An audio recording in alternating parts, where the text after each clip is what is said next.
Everywhere I go, everywhere I travel, I see people. The whole planet is full of them. Some walk alone, some with a companion, and others go about in groups. Human beings is the name they go by, and they sure love to live huddled together in big, sprawling cities. They all seem very busy doing this and that, and getting on with their lives. Yep, the people of the world tend to look very productive and in charge. If I went and talked to any of them, if I went and interviewed people and asked each of them whether they think they're in charge of their own destinies, I wonder what kind of answers I'd get. Most of them would confidently say, sure, I'm in charge of my own life path.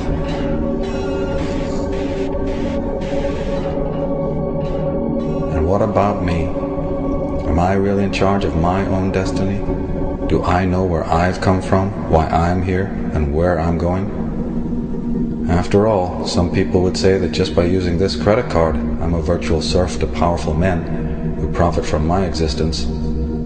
Some have said we're all veritable slaves in an invisible penitentiary. If that's the case, then none of us are in charge of our lives. We only think we are, and that's kind of frightening. Maybe that invisible prison does exist. Maybe I can't see it because I've been trained not to be able to see it. Can that situation never change? After all, I sure don't like to think of myself as being on someone else's chain. I think it's time to investigate these matters. When in doubt, find out. That's the key. There are those who've looked into these matters long before my time. What did they have to say? That's what I'd like to know.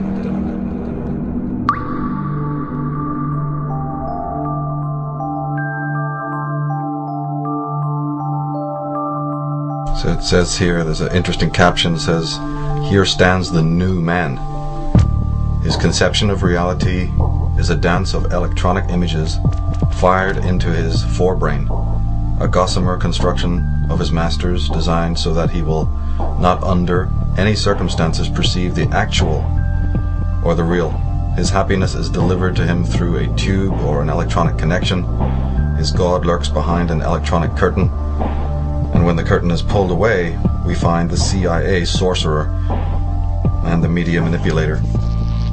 Jim Keith, Mind Control, Mass Control, just one of the fine books on, the manipulation of consciousness that he did before he sadly basically was killed. He was one of the people, I think, one of few who understood that the real war is a war on consciousness. It's very important to always remember that it may have so many other permutations. Now we're seeing it's mass killings in America or what have you.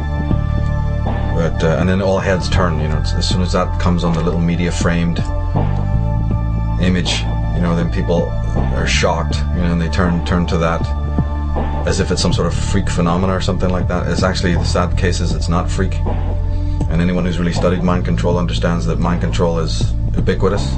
It's almost the question of who is not mind controlled, as opposed to who is mind controlled. It's just a difference in degree.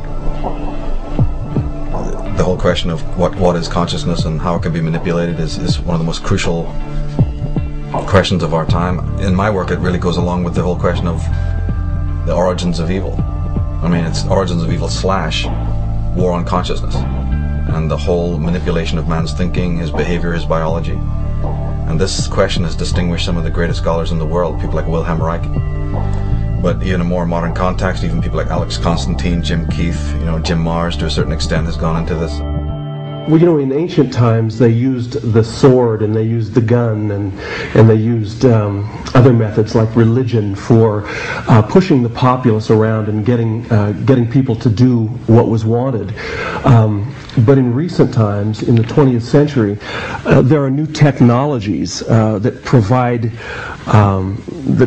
the expertise to control people totally without their knowledge. Means of electronic entrainment, brain control implants, methods of advertising that manipulate us against our will. And this isn't science fiction. This is something that's very documented. The Manchurian Candidate, of course, was about the creation of a mind-controlled assassin who, as I recollect, it's been years since I've seen the film, was going to be activated to kill the president. Now, this is wild science fiction, crazy impossibility, it just complete nuttiness. But then one takes into consideration the realization that Sirhan, for instance, after he killed Robert F. Kennedy, was examined by several experts, several hypnotherapists, and they came to the conclusion that Sirhan was under hypnotic control when he killed Kennedy. They don't make a big deal out of that on 60 Minutes, but that just happens to be the fact. There's been others who've theorized, Fritz Springmeier has done some fantastic work on the manipulation of the human brain through technotronic means.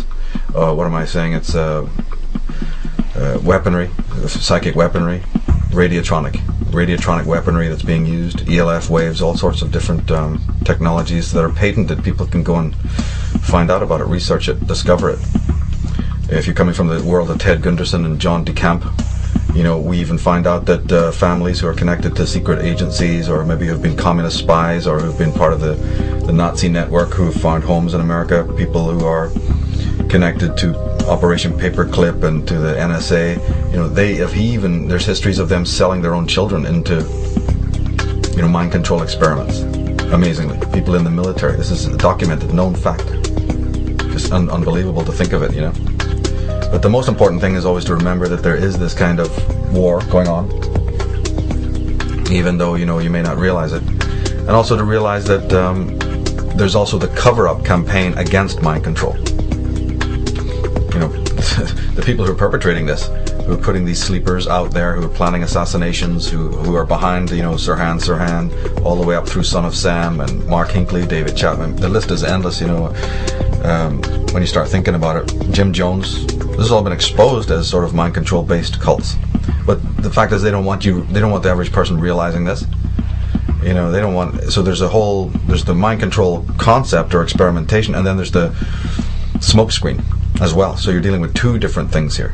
You're dealing with the fact itself, which is a very interesting study, but then you have all the rebuttal and the general ubiquitous consensus that no, there's no such thing at all. It's the lone gunman. It's the lone nut, or disgruntled teens, when it comes to Columbine and some of these others, just teens gone out of control. Okay, teens going out of control is one thing. Teens with automatic weapons that you can only find from, government agencies and military camps is another. And you track back and you find out the history of these people being connected to some of these orgs and institutions and military establishments. David Berkowitz has revealed a great deal from prison about that, and the elaborate Luciferian satanic networks that work with mind control on all its levels, and tying into the military establishment. This has been thoroughly documented. In 1993, announced that the entire spree was engineered by a satanic cult, and others had participated in the plot. Of course, everyone had played a role as far as the chanting and the praying. Everyone had a role in that, and understanding that, this was going to be another sacrifice to our gods. Bunch of scumbags that they were. Our gods, Lucifer and his crew, and we said, yeah, this is going to be another one for you, what I said.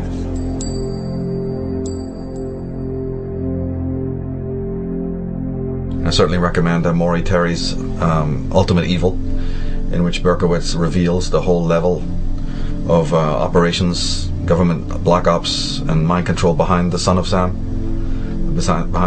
killings.